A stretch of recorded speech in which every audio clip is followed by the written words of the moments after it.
કેમ છો બધા? મજામાં ને? તમારા વિચારો તમારું ભવિષ્ય લખે છે.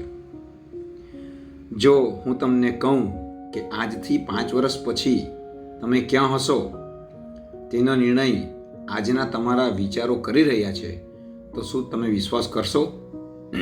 યાદ રાખજો, દરેક સફળતા 2 વખત જન્મે છે, પહેલા મનમાં અને પછી હકીકતમાં. નમસ્કાર દર્શક મિત્રો, આઈસીટી ઇકો ફોર યુ ચેનલમાં હું કૃપેશ નાયક આપનું હાર્દિક સ્વાગત કરું છું. જે મિત્રોએ આ ચેનલ સબસ્ક્રાઇબ કરી છે તેમનો ખૂબ ખૂબ આભાર. નવા મિત્રો પોતાનો પ્રેમ વરસાવી રહ્યા છે તેમને પણ હું ખૂબ ખૂબ આભાર માનું છું, આવકારું છું ચેનલમાં. આજે આપણે શરૂ કરી રહ્યા છે અર્ધ જાગ્રત મનની અજોડ શક્તિ આધારિત ખાસ સિરીઝ. આજે હું તમને એવી વાર્તા કહીશ જે કદાચ તમારા વિચારો પ્રત્યેના દ્રષ્ટિકોણને બદલી કાઢશે, હંમેશ માટે બદલી કાઢશે. થોડુંક ધ્યાનથી સાંભળજો, મજા આવશે.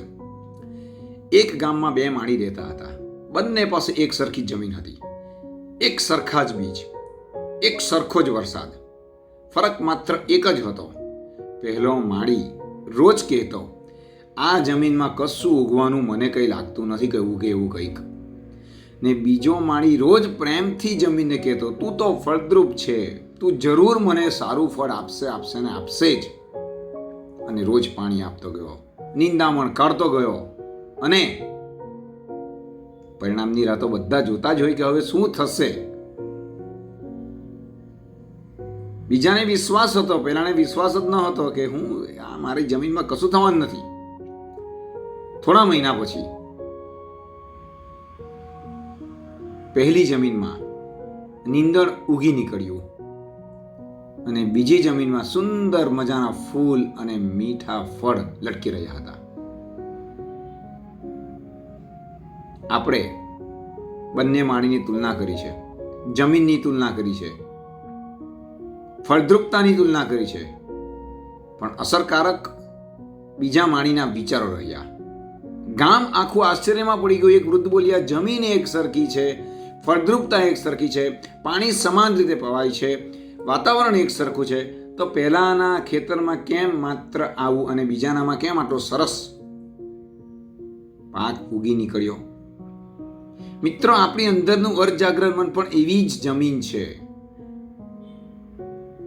તમે તેમાં રોજ જે વિચારો વાવો છો, એક દિવસ જીવનમાં એ જ પરિણામને તમે લણો છો. યાદ રાખજો.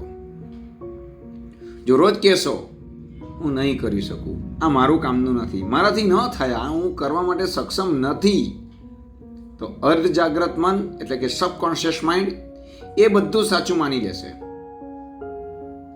અને જો રોજ એમ કહેશો ને, હું જરૂર સફળ થઈશ, હું કરવા માટે સક્ષમ છું, મને પરમ કૃપાળુ પરમાત્માએ ખૂબ જ સારી રીતે શક્તિશાળી મને બનાવ્યો છે, તો તમારું મન તમને સફળતા તરફ ધકેલવા માટે મજબૂર થશે.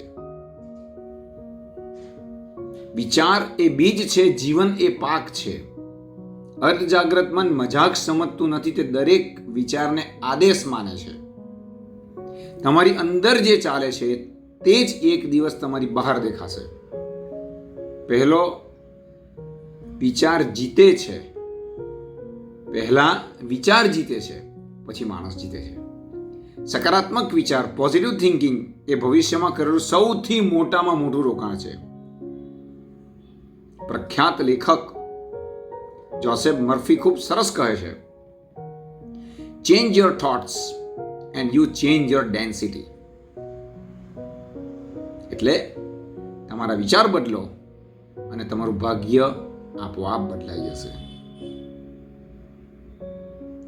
આજથી એક નિર્ણય લો, તમારા અર્ધ જાગ્રત મનમાં ક્યારેય ડર નહીં વાવો, વિશ્વાસને વાવો. વિશ્વાસને, હું કરી શકીશ એવા વિશ્વાસથી આગળ વધો, આત્મવિશ્વાસ કેળવો. તમારા અર્ધ જાગ્રત મનમાં ડર નહીં વાવો, નિષ્ફળતા નહીં વાવો, નિરાશા નહીં વાવો. દરરોજ આશા, વિશ્વાસ, સફળતા, સક્ષમતા અને પરમ કૃપાળુ પરમાત્મા પરનો અતૂટ વિશ્વાસ વાવો. કારણ કે અર્ધ જાગ્રત મન ક્યારેય પ્રશ્ન પૂછતું નથી તમને, તે માત્ર તમે જે વાવો છો તેને 1000 ગણું કરીને પાછું આપે છે. આજથી સંકલ્પ લો, હું મારા દરેક વિચારનો ચોકીદાર બનીશ, કારણ કે મારા વિચારો જ મારું આવતીકાલ બનાવશે. મારો વિચાર જ મને સફળતા સુધી આગળ પહોંચાડશે. બસ આજે આટલું છે. કાલે આ જ રીતે નવા વિચારો સાથે, નવી કલ્પના શક્તિ સાથે, મન જે ચિત્ર જુએ છે, જીવન જે હકીકત ઈચ્છે છે, આના કરતાં પણ અસરકારક સ્ટોરી સાથે આપણે આગળ વધીશું. આવા જ પ્રેરણાદાયી વિડીયો માટે જોતા રહો, હસતા રહો, અને હજુ પણ જેમના મનમાં કંઈક શંકા વહેમ છે તેવા મિત્રોને જરૂર શેર કરો. બસ જોતા રહો, હસતા રહો. Kripesh is here, not fear. આવજો, બાય બાય, ટેક કેર.